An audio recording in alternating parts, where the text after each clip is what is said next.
Nasib wanita Indonesia yang sempat menikah dengan aktor India namun berakhir dengan perceraian. Ia mantap bercerai setelah diselingkuhi sang aktor dengan perempuan yang disebut cabe-cabean sebanyak 2 kali. Alih-alih terpuruk, wanita Indonesia itu memilih bangkit.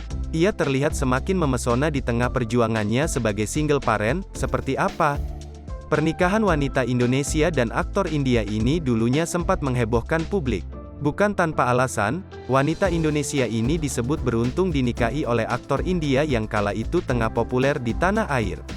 Dari pernikahan itu, aktor ini memiliki seorang anak laki-laki yang berparas tampan. Namun sayang, pernikahan keduanya malah berakhir dengan perceraian. Sang aktor sempat kepergok istrinya berselingkuh dengan wanita muda. Bahkan sang istri blak-blakan menyebut suaminya telah berselingkuh dengan cabe-cabean.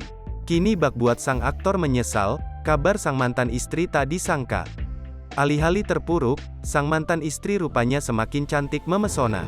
Bahkan diketahui kini sang mantan istri sudah kembali bertugas menjadi seorang pramugari.